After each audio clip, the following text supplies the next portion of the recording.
because I was getting this phone call, and it was both of the biological mom and dad on the phone, and they told us that they chose us to be the parents to their biological daughter. And I just remember like the shock, just pure shock. Hey friends, welcome to Keep It Simple Sexy. I'm Christine Bullock, founder of KO Body Care, certified fitness trainer, and mom of 3 little girls who's just trying to juggle it all and feel as good as possible, all while helping you do the same. I'm so grateful that you're here. Now let's get started, sexy.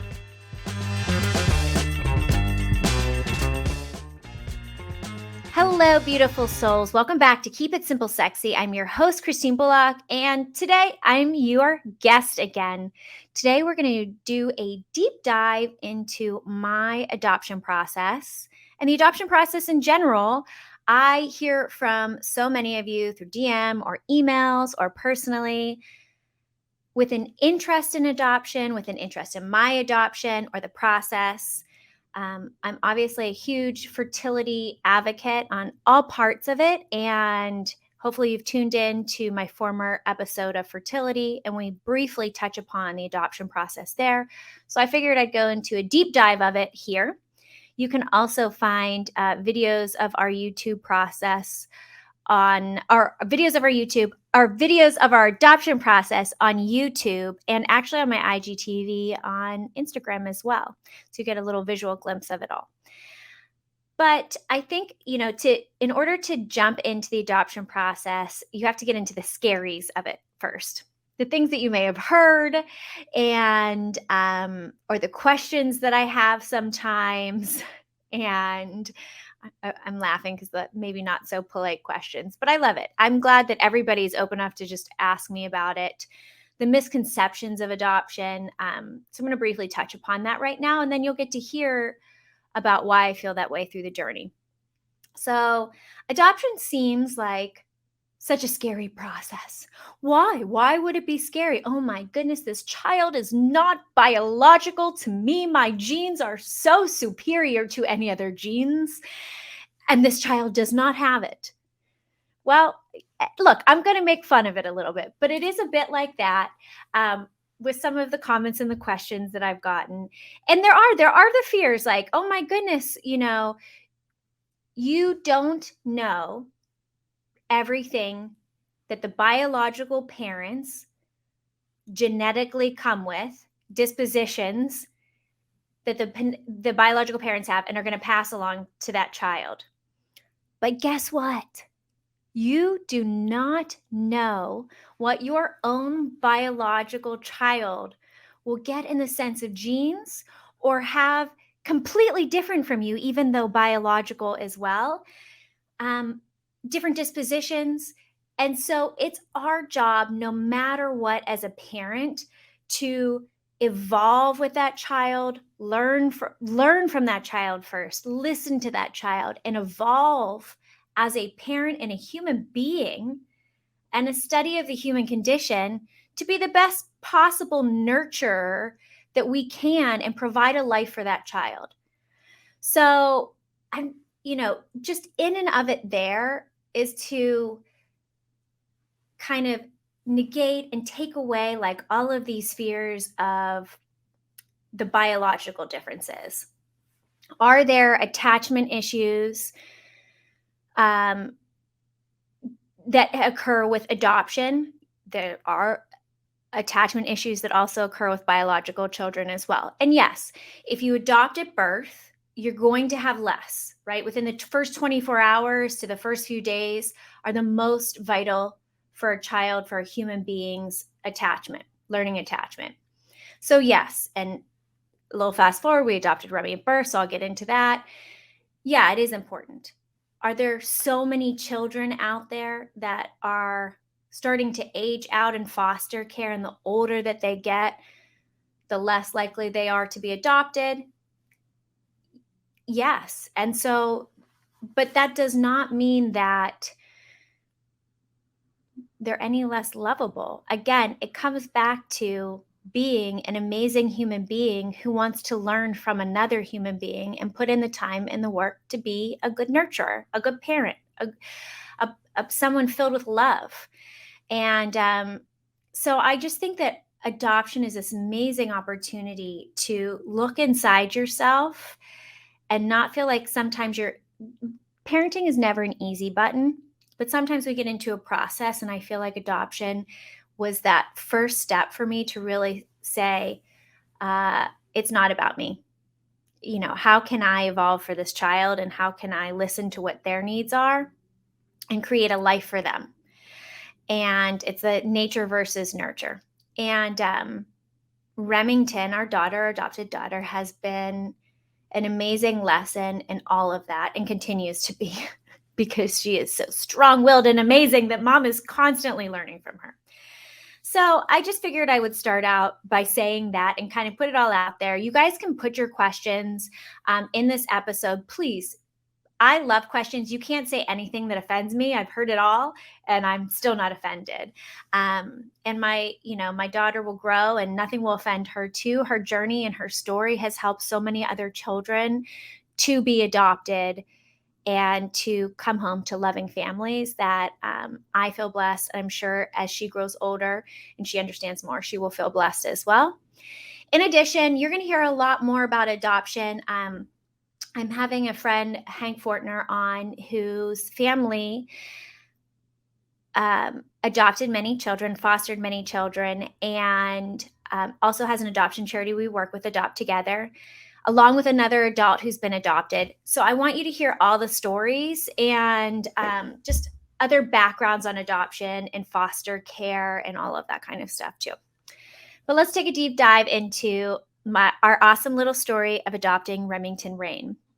So you heard my fertility story. Hopefully we had many years of fertility issues, but back up even before that, since I was a kid, I would always talk about adopting. It was just something that was weirdly in my heart, kind of like moving to California. No idea what California was like, living and growing up in a suburb of Pittsburgh, but I always said I was going to move there. And I did. And it was just like something that it's written in the stars, let's say. And I feel lucky enough that I actually went through the fertility issues that I did, which really gave that little kick in the butt to start the adoption process. So after our last failed IVF, without really thinking about it, my husband and I just stepped into adoption. I'm glad I didn't think about it too hard. We were just exhausted mentally and emotionally, and it was like, let's just start the process. If we end up not finalizing the process, that's fine, but let's just go and see what it's like. Experience. We love to try new things, and we're adventurous. And so we started in September of 2016, maybe. And basically we used a lawyer. You do not need to use a lawyer, but my husband's a lawyer, and we liked the background information on it. So we called Mr. David Radis. He is the top adoption lawyer here in Los Angeles. He's been doing it for decades and decades. So when I meet adult children who have been adopted, usually David Radis did the work that many years ago. And he's a wonderful soul. We went in for a meeting with him, which I thought was going to be 30 minutes, right? I mean, it was like 2 or 3 hours. I actually had to leave. I was like, I'm so sorry. My husband stayed, I think, a little longer, and I had to go to work, and I was late. So he walked us through what the entire process was going to be, from top to bottom, into the details of, okay, so you match with the biological mom. You're 3 months in. This is the time where you can meet them if they're in state, or you can fly to meet them. These are the questions you're going to ask to make sure whether they are kind of like, whether someone may be taking drugs or this or this. I mean, he went into every single detail. So I felt like I got a really good overview of what the process would be like. So we left there with a lot to think about. And then he directed us to our local social workers. and in Los Angeles. And we also began to Vista Del Mar is the main one that's been here again for decades, helping with adoptions. Help they have foster care. Actually, up there they have a school for foster children up there and underprivileged children. It's just an amazing community up there, and it's another charity that I work with very often, Vista Del Mar, and then the Adopt Together that I had mentioned. And I love both of their communities. And so we started working with them. We were assigned a social worker. Chantilly was her name. And Chantilly, it's a little scary, I would say, that part, having a social worker come into your home. Um, I don't know if it's either way, whether you have children already or not, because you don't know what. I think it's a little scarier without children because you don't know what they're looking for. You're not even a new parent yet, and you're not doing it solo without people judging you. Like, now you're professionals being like fully judging you, what you think is. So I know that I was very intimidated at first, and Chantilly made it so easy. She was the kindest soul. She came in, and through a series from September to about November, December, she would come for visits in our house and meet with us together and then meet with us separately. We were asked questions like, why do you want to adopt? But the biggest parts that stood out to me were these kind of like solo trips that she would make. And I feel so blessed to have this experience in my husband and our relationship. We'd been married, oh my gosh, 6 years by this point, 5, 6 years or more. And already you just kind of forget some of the beginning love that attracted you. And so what you have to do is write write your story of love between you and your husband. And then you have to share those parts with her. And so you get to go back about those original moments and more of why you love that person when sometimes you get lost within the relationship, especially having gone through downs of fertility and all of that, where we're just hustling through, and parts of your partner that make them so special. And really, I mean, I don't think even since then I've sat down and thought, these are the things that I love about my husband. But I got to really sit down and ponder it and take the time for that and share it with somebody too.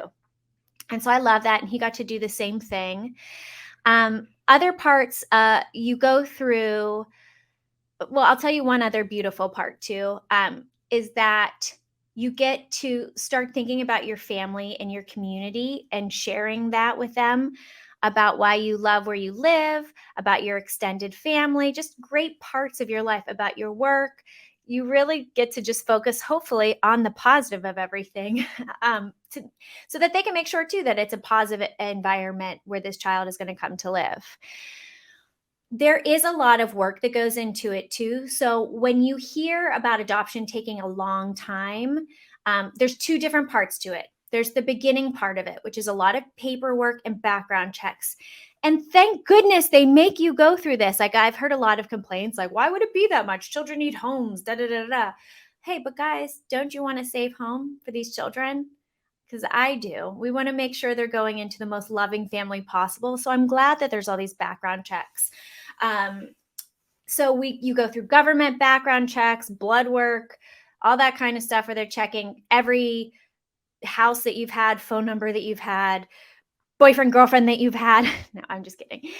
All that kind of stuff. And then you go in for classes too, and those are really fun. So there were some weekend classes that we had, and there's other couples in there. And I just thought our class was so diverse. I don't know if everybody's is like this, but I loved it. There was a couple that was much older than us.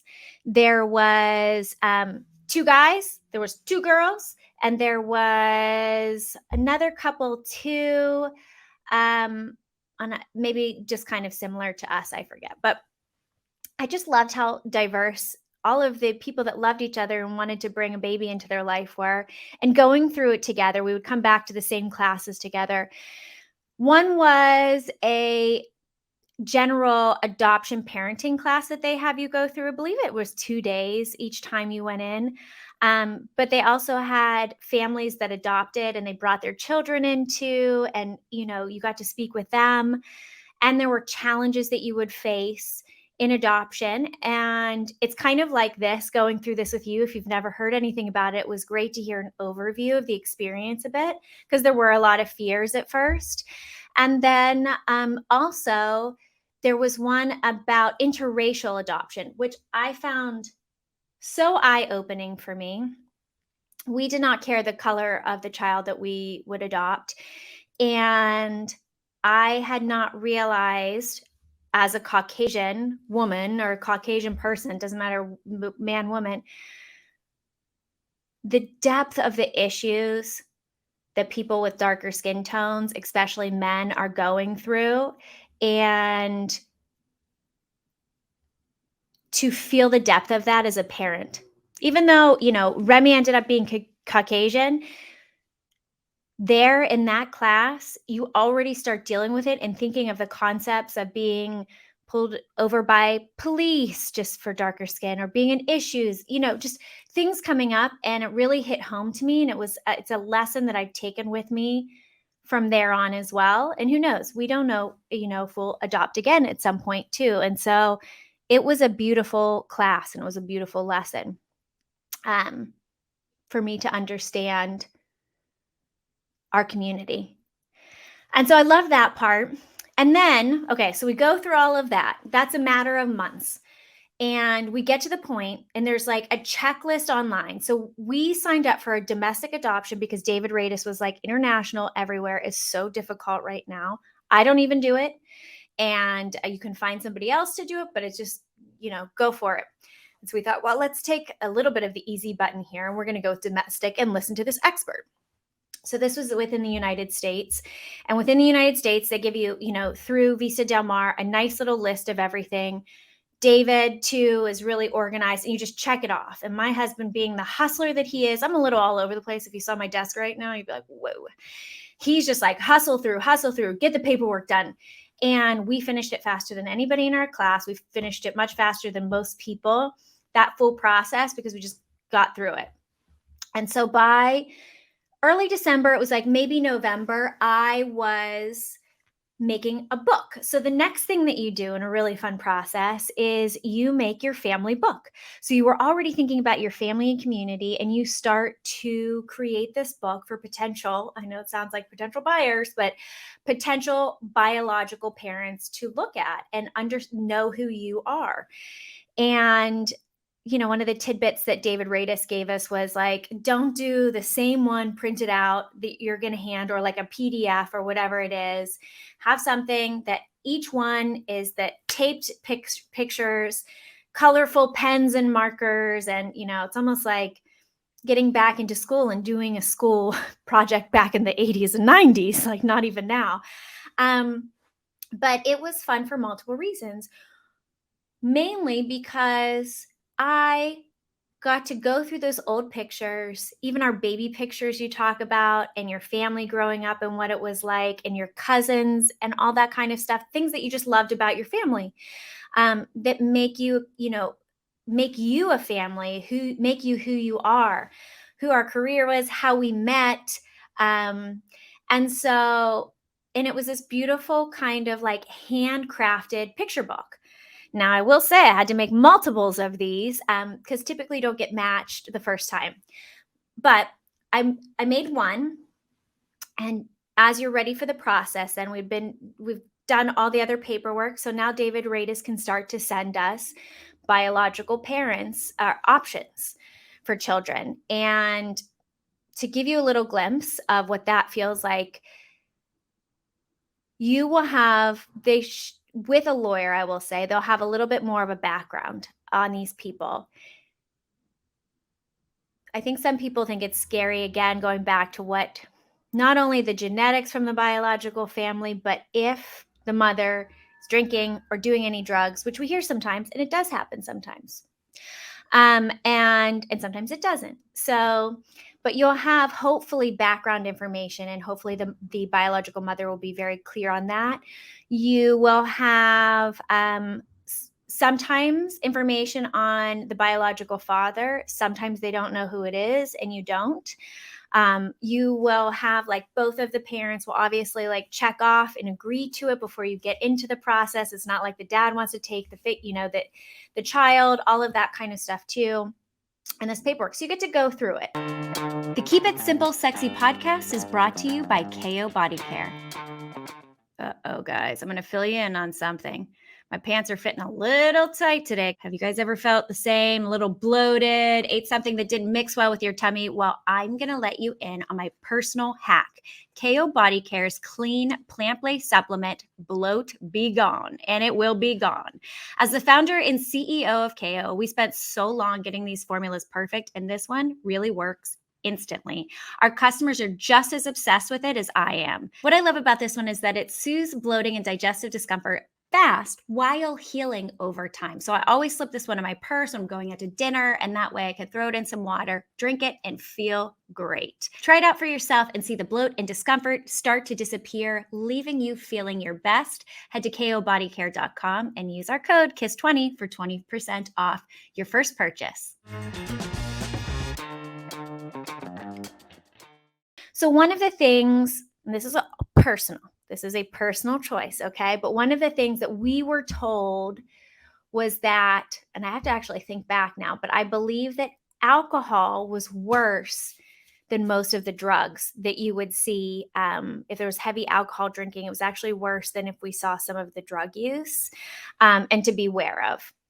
So I can't remember if we might have gotten like one that we passed. And honestly, my gut emotion is to just feel so horrible because that child is going to need a family, if not more, and to nurture it as well. But we were not prepared for that as our first step, just literally, because we were given something so quickly. We were like, oh my God, so we're really doing this adoption. Like we finished the paperwork, we're really doing this. And so I think, one of the first options might have been something like that with heavy drug use. And we were like, okay, this may not be it yet, because we just needed a breather. But I feel like I'm at a different place right now where I have so many more options for our life if we were to adopt again, where I would be more open to it.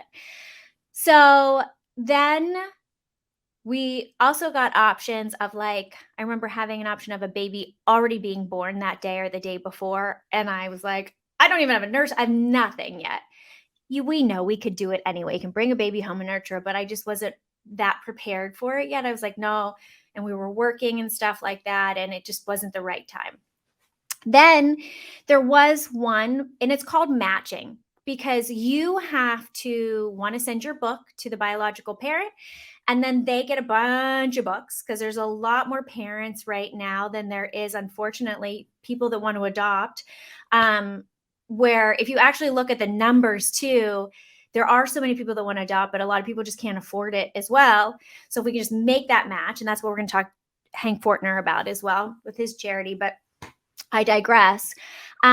So the biological parents really do have a choice, and they have a lot of books basically that come to them, and they have to then pick you. And so we sent out the book to one family, and I felt in my gut, and you hear me say that feeling in my gut, I've really learned to lead with it. It's a deeper feeling than just a tummy ache, or I don't know, I can't explain, some other kind of basic gut feeling. I just know. And I knew I was supposed to send the book, but I knew this wasn't the child or the family. I knew, but I knew I needed to just start the process. And we did that one more time. Both of these were little boys.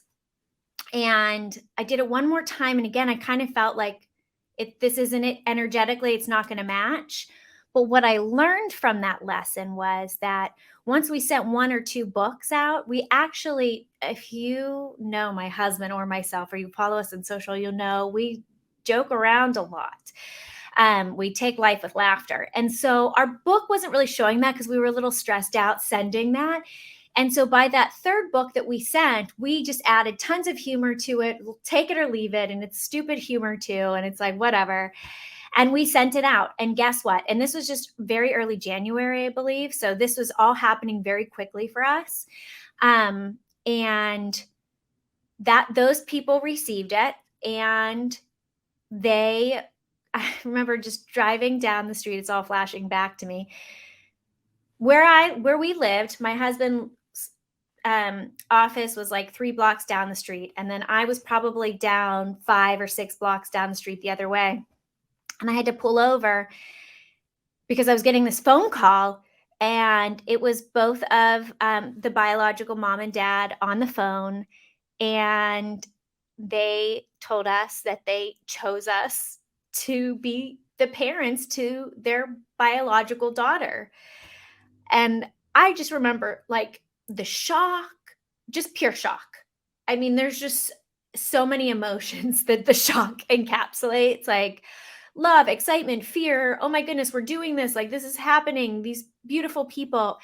And I do remember too that the father was the one really crying, and he felt the need to explain that financially they just could not take care of this child, and you could hear the sadness and the difficulty in making this decision, but the beauty and the strength in it as well, that they were making this decision for their child to give it a better life that they couldn't provide.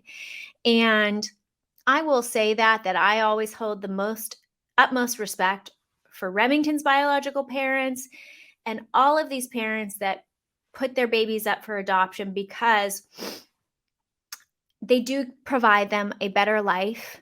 And I hear the negative Nancy's or whatever, the side comments, or so many times, to be honest, I'm going to be perfectly blunt on here.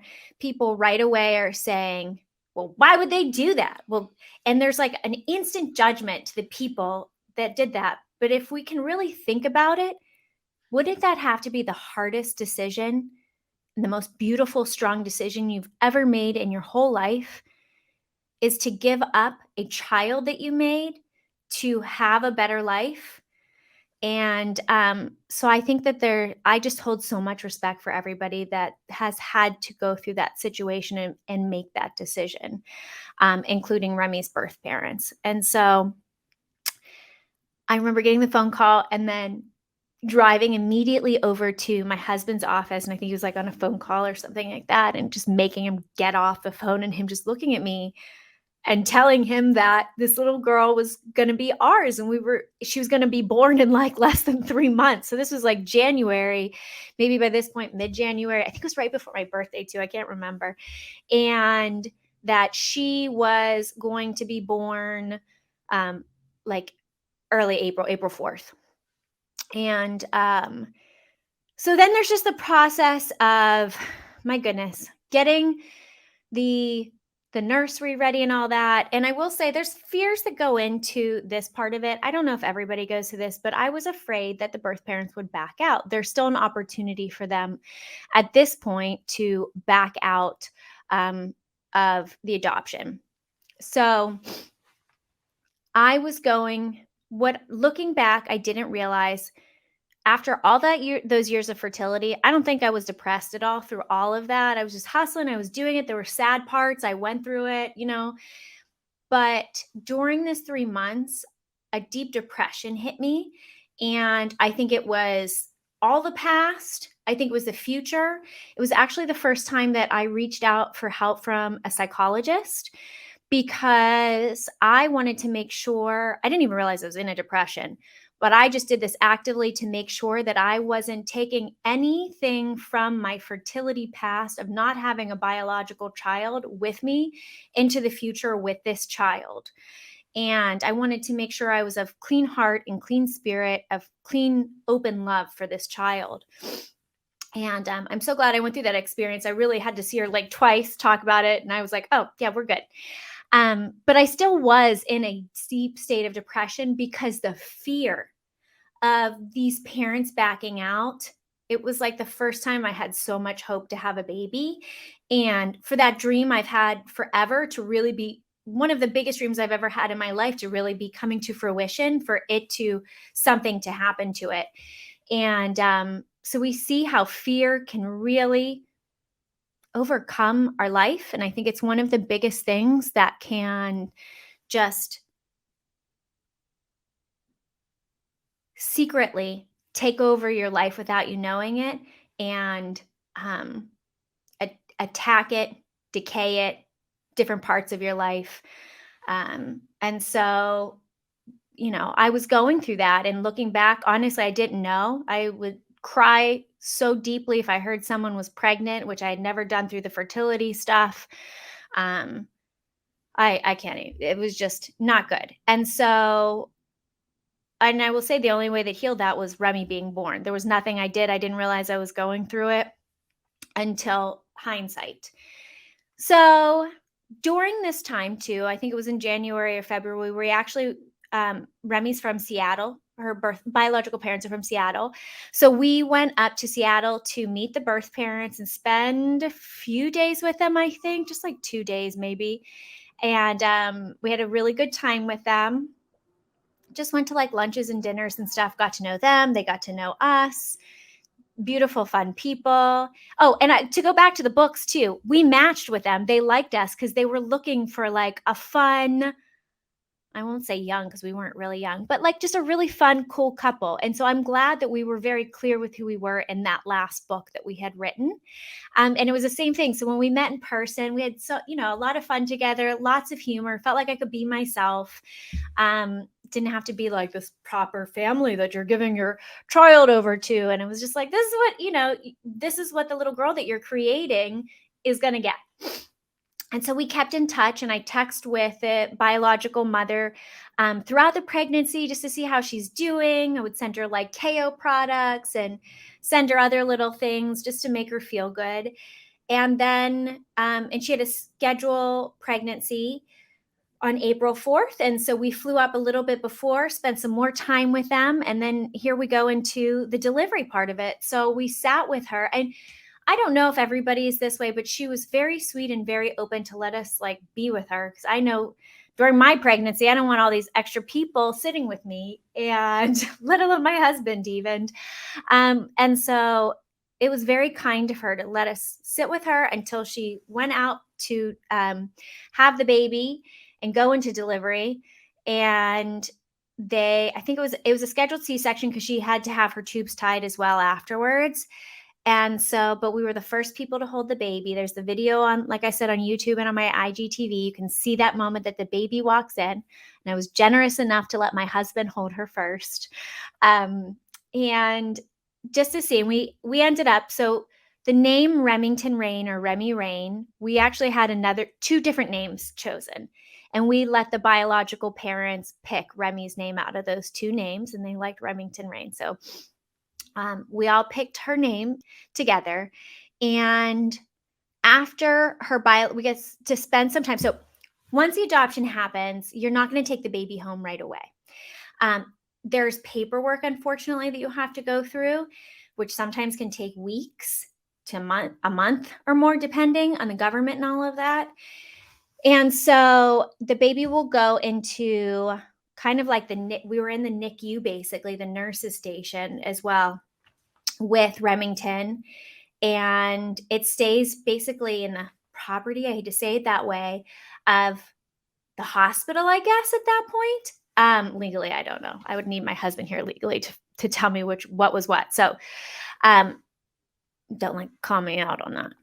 But we had to stay there, and we could not take the baby. But the nurses in Seattle were so amazing. If you guys are listening to this, because I know some still follow, like, thank you so much. You couldn't have made the experience any better. It's nerve-wracking being a new parent, especially in front of professionals. We had no idea how to tilt the baby, do this, hold, bit, nothing. I had no education whatsoever.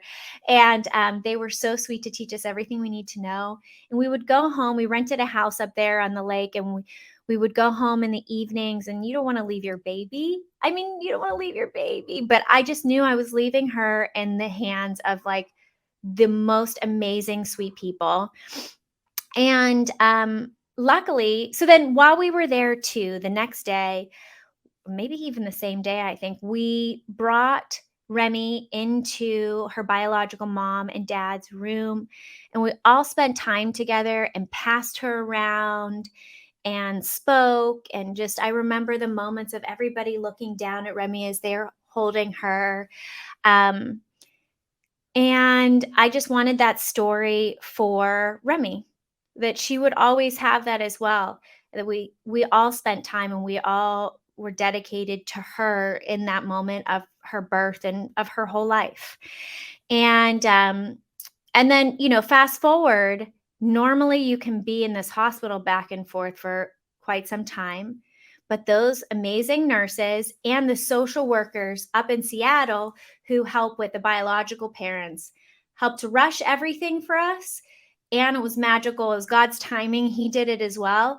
And within a day, we got to take Remington home. We took her home to the house that we had up there, and I had actually brought a doula with us just to help support because I didn't know what I was doing. And so we had our magical doula Ambrosia with us to just support those needs too. And I think within a day, we flew home. Before that, we actually went over to the birth parents' home. We met one of Remi's half siblings, probably her oldest one, I think. It was the biological mom's oldest son, and all the little animals and stuff they had there, and got to spend some time. And then they came over to the house, and she brought a little present for Remi, a stuffed fox because she loves foxes, and we still have it obviously. And got to spend as much time together as we could. And then we flew home, and cutely enough, when we landed, the grandparents were there with a big sign in the airport and all of that kind of stuff, like welcome home, which was completely unexpected. So, I mean, that's the base of the adoption process. A little bit of magic that occurred afterwards is that we had known that the biological mom has one son, which is a half sibling. So basically, Remi's biological mommy and daddy, it is the only child that they had together. And then she had her tubes tied. And so I believe it could be the only one that they have too in the future, depending if they stay together or not. So, but between them, when they were both with their ex-partners, the biological mommy has one son, the oldest son, which they share, and then they had a number of other children which were also adopted. And she just kept, because I hear this question, so I'm just going to preface it right now. She was always on different kinds of birth controls. I actually met with her OBGYN, and she would get pregnant on every different kind of birth control there was. So straight from her OBGYN. And so we knew that Remi had a bunch of adopted siblings, half siblings, and I loved that. I think most of them were like closed. Some of them were closed and some of them are open adoptions, which I'll explain in a second.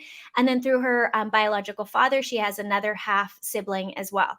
And so I always wanted the opportunity for her, if she ever felt the need to know more about that genetically and biologically, she would have those opportunities in the future to meet all of those people and have that contact as well. And we were lucky enough to, when we got home, my husband went on the Facebook page of Vista Del Mar social workers and thanked them, explained a little bit of specifically the town we were in Seattle. And Remi was just born April 4th. And a woman saw that, who also adopted a little girl, and said, she reached out to him. She's like, I think I have your daughter's half biological sibling.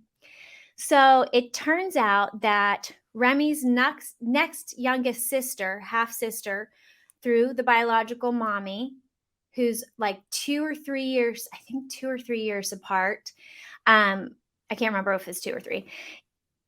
And born just April 1st, and where Remi's April 4th, was living 20 minutes down the street from us. So such a magic little story. We used to get them together. They now live up a bit farther, a few hours away. And when they're in town, we try and get together, and COVID's made it a little bit harder. But she will always have that. And it is really fun to see them together as well. I think maybe for the parents, or at least it is for me, to actually see some of the genetic things where I'm like, this is genetic, like Remi's energy level and all of that, and her wit. And her half sibling has that as well, and is very similar, and they somewhat look alike too. And it's so sweet to see their little strawberry blonde hair, and just for her to have that opportunity to get to know that part of her as well. And so to wrap it up a little bit, we have an open adoption, and an open adoption basically means. I mean, I don't really know, again, the legality of all of this stuff, but it's where, one, you probably should be going to be open to your child about it. And immediately we tell Remi, you're adopted. I mean, from the moment she didn't understand it, we've been reading books and sharing it with her and all the amazing other people that have been adopted, like Superman, or I think it's Marilyn Monroe's one, maybe too. But I mean, her superheroes are the biggest ones that are important. And but also the birth parents can check in at any time. And for us, we're actually Facebook friends with them, and we speak with them there. I will say, the birth mom kind of backed up. I would reach out and stuff like that afterwards, but emotionally, obviously, wouldn't you? I remember speaking with a social worker and be like, I don't want her to think I'm backing up. I'm open, I can send pictures. And social workers like, well, emotionally, probably they're going to want to make a little distance because it may hurt. And so, we're here whenever they need, and we send birthday presents each year, all that kind of stuff. And they can request photos, but since we're on Facebook, I feel like they probably see a lot of that. Since we're a very public family.